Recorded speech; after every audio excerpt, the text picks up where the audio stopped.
नमस्कार दोस्तों, वॉक पे चर्चा में आप सबका स्वागत। राम मंदिर की तिथि बता दी गई है।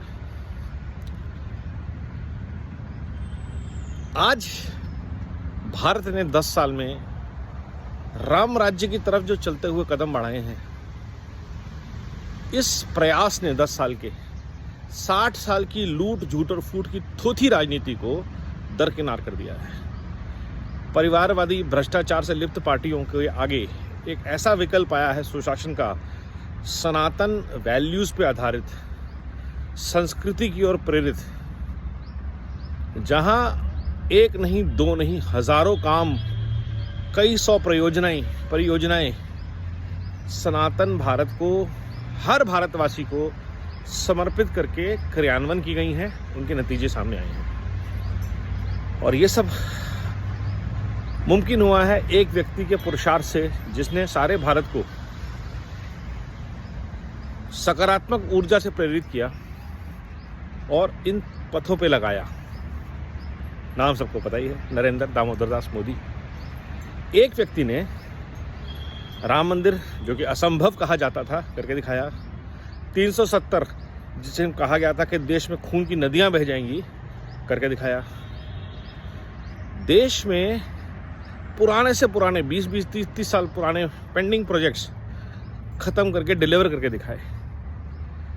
भारत को एक सूत्र में पिरोने वाले highways, railway networks, Vande Bharat जैसे प्रोग्राम, आयुष्मान भारत जैसे हेल्थ केयर के प्रोग्राम, जहां कहा जा रहा था देश का हेल्थ केयर सिस्टम क्रम्बल हो रहा है, उसको इंटीग्रेट करते हुए अगर हम एक छोटी सी वार्तालाप करें, आयुष्मान भारत, जन औषधि,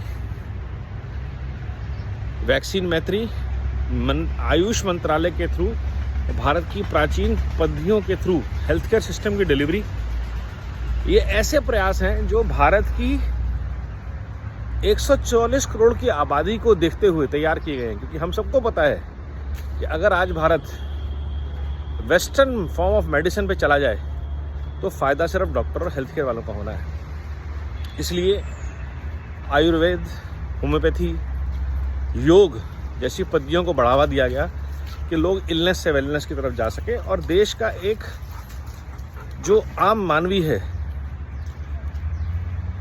वो दवाइयों, ऑपरेशन के चक्करों में ना पड़े। वरना हम सबको पता है कि कैंसर, डायलिसिस जैसे चक्र एक बार आपके जीवन में शुरू हो जाते हैं, तो उससे उनको दूर रखने का प्रयास, ये जो सकारात्मक ऊर्जा है जिससे वो प्रेरित करते हैं पूरे देश को, और ऐसे अनेकों प्रयास जिसमें वो करोड़ों लोगों को जोड़ देते हैं, जैसे उज्ज्वला, हर घर नल से जल। आप देखते जाइए कि आपको हैरानी होगी कि किसी ने आज तक इन प्रोग्राम्स को होलिस्टिकली डिलीवर करने की, अकाउंटेबिलिटी लेड तरीके से डिलीवर करने की, आउटकम बेस्ड फॉर्मेट पे डिलीवर करने की कोशिश नहीं करी। आज क्रेडिट सारे लेंगे कि नारी जो बिल आया है वुमेन रिजर्वेशन का, वो हमारा सपना था, राजीव गांधी का सपना था, किया क्यों नहीं? आधार हमारा किया हुआ कि हुआ क्यों नहीं? डीबीटी हमने किया था, डिलीवर क्यों नहीं हुआ? तो डिलीवरी लेड जो फोकस है, ये इस सरकार की स्ट्रेंथ है और भारत ने इस ऑल्टरनेटिव को देख लिया है कि हमारे सनातन की रक्षा भी होगी, अस्पताल, यूनिवर्सिटीज भी बनेंगी, बड़े बड़े कंपनीज आके प्लांट भी लगाएंगी, आईफोन भी बनेगा, लेकिन सनातन वैल्यूज़ के साथ। ये बहुत बड़ा चेंज आया है। अब इसमें आपको कन्वर्ट होने के लिए या जिहादियों का साथ देने की ज़रूरत नहीं है। जो सनातन भारत की संस्कारों में, संस्कृति में विश्वास रखता है, उसका इस देश में स्वागत है। जो नहीं रखता वो इस देश में रह सकता है, लेकिन उसका स्वागत कभी नहीं किया जाएगा, उसको कभी एक सम्मान नहीं दिया जाएगा। ये बात सबको समझ में आ जानी चाहिए। आप रह सकते हैं, पाले तो हमने बहुत सारे सांप भी हुए हैं, नेवले भी पाले हुए हैं, बिच्छू भी पाले हुए हैं, दीमके भी पाली हुई हैं, आप भी रह सकते हैं।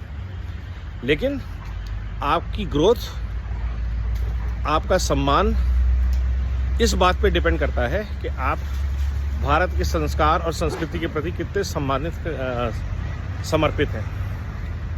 धन्यवाद मोदी जी, भारत को उसके संस्कार और संस्कृति के साथ प्रगति के पथ पर ले जाने के लिए।